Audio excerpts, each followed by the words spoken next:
Hello, Generational Wealthers. I'm Dan Dyer, and we'd like to just take a few minutes and give you a little bit of a coaching on a subject today, which is partnerships.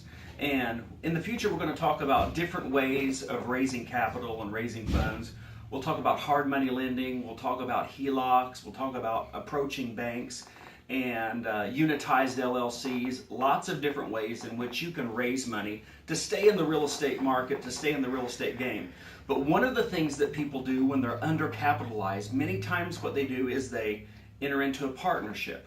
And I'll just tell you up front, I hate partnerships. I do not encourage people to usually go into partnerships.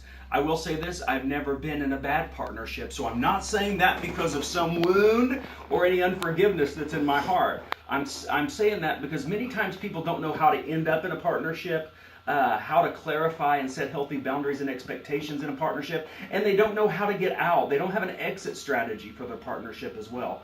And so in talking about partnerships, I run into so many people, especially with father-in-laws and son-in-laws and things like that. People say, Dad's got the money, I've got maybe the building background or the skill set in carpentry, and so we'll come together as a partnership. Well, I would just tell the dad, it's better if you hire your son-in-law as a subcontractor rather than make him a partner. Turkey dinner will taste a whole lot better at Thanksgiving if it doesn't work out than if you are unequally yoked. And realize this, in a partnership, usually someone is doing more than the other person. You build friendships out of what you like, okay? People come together, buddies come together, friends come together, and they decide they want to do something together. But that doesn't necessarily mean you need to enter into a partnership. You build friendships out of what you like, you build partnerships out of what you lack. So there's two different parties coming together that have an equal skill set and an equal buy-in so that it complements each other, and partnership can be the power of multiplication. So in talking about this, I can honestly say I had a wonderful partnership, but we had to set some really good parameters and expectations from the beginning. Years ago, I had a friend come up to me, and I'd been in real estate for over a decade, and they had a very successful business, and they had lazy money. They had a heavy cash flow, and they were looking to invest in a solid investment, not stock market and projections and things like that. They wanted something that they could actually walk on the ground and see the asset. And so they said, Dan, I would like to invest with you in real estate. And I said, you don't have to invest in me with real estate. I will teach you everything I know. I know you're my friend. I'll help you along the way. And they said, no, really, Dan, we have no interest in actually learning real estate. We would just like to capitalize you. And we would like to enter into an agreement or a partnership with you. And so understand that we had to sit down and see exactly what that meant. It would be beneficial for them because they had lazy money and they knew I had the expertise. I had never lost money in real estate, and I had a pretty significant portfolio at the time. And for me, the only thing I needed to make more money was more money. And so it was a marriage of convenience. It worked out very well. But we had to set some parameters because what was beneficial in our partnership, if we didn't do the partnership right, it would end our relationship. And I would never want to put a relationship, on the chopping block because of money or a poor financial decision. And so the first thing that we did is we sat down and we hashed out exactly what the partnership would look at. And so I'm just going to give you a 40,000-foot view of what the partnership looked like. I had a certain amount of money, and they had a certain amount of money. And what we decided, we would start an LLC together.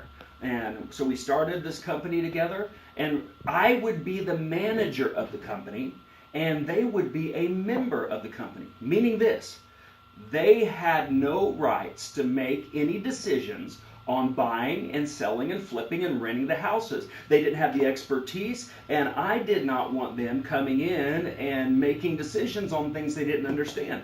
And so I became the manager of the fund, and they became the member of the fund or the company. Now understand this. These aren't just things that you write out on a napkin, okay? These are things that you need to sit down with a good real estate attorney when it comes time. Because listen, and a lot of people, they say certain things and they come into agreement and they do it on a handshake. But at the end of the day, understand this. I've been speaking publicly For over 20 years now, I speak every single week in front of crowds and people. Sometimes in certain seasons, I speak many times a day in front of people. And I've learned one thing, that what you say and what people hear are two different things. And so I understand this: if it is not in writing, it is not real.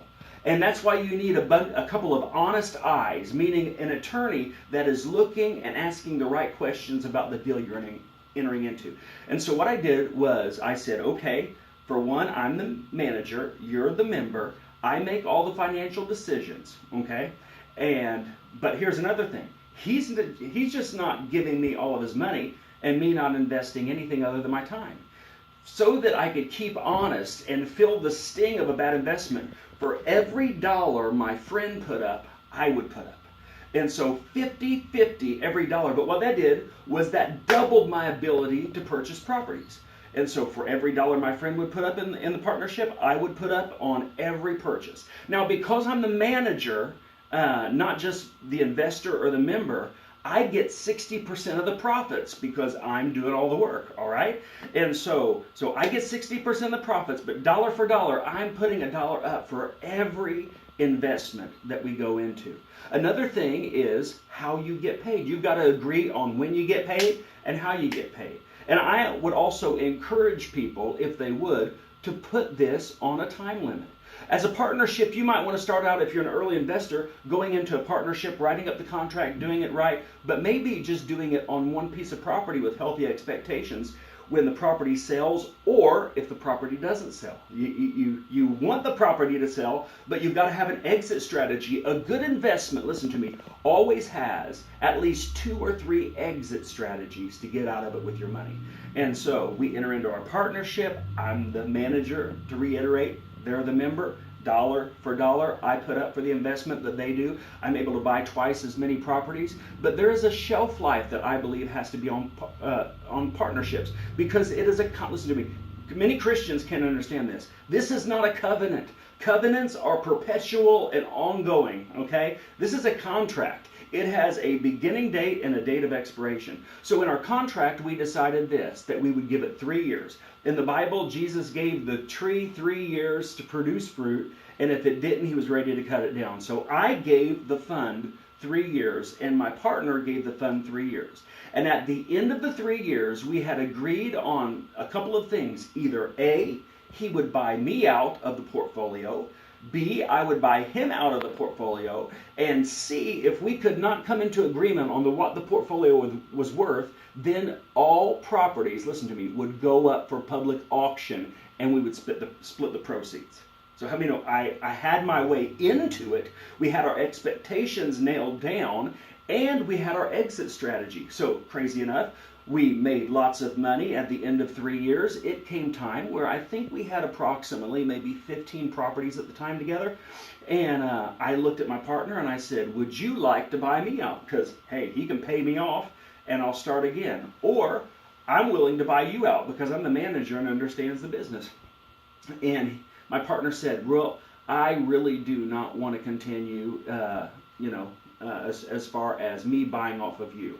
And I told him, well, I really don't want to continue in the partnership. It's been great while it lasted, but I'm ready to move on to my own things. It's different stewarding your own money and having the responsibility and the weight of making somebody else's money. I was ready. It was great for the time. We made a lot of money, but I was ready to move on and just be the sole proprietor again. And so what happened is I said, or you can buy me out. And of course he said he didn't want to. So here's what we did.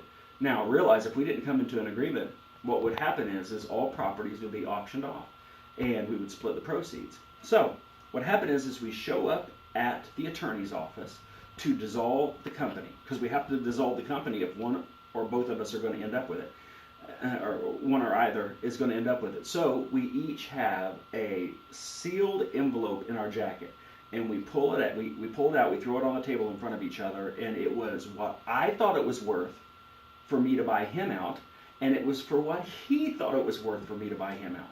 And so we swap envelopes, attorneys there, we open the envelope, and it was the exact same amount. And so what it was worth for me to buy it off of him was exactly what it was worth for him to let it go. And so Our company was dissolved. We shook hands. We're great friends today, and it went wonderful. But many times, partnerships do not end up wonderful because of the time limit factor, the money invested, the skill set, the healthy boundaries, when and how you get paid, and the organizational structure in writing that you don't go through your attorney. So to save you a whole lot of heartache so that you don't lose friends, remember, you build friends out of what you like, you build partnerships out of what you lack, so that you build a good partnership that is life-giving and symbiotic. I would encourage you to take just a few of these words of wisdom, because I'll tell you what, if it goes south and you're in a partnership with a family member, turkey does not taste as good at Thanksgiving when you're sitting around mom's table. So I speak blessings on you. I hope that you can prosper and be in health as your soul prospers. And I also pray for wisdom, knowledge, and understanding, strategy to establish God's covenant and build great wealth. Thank you.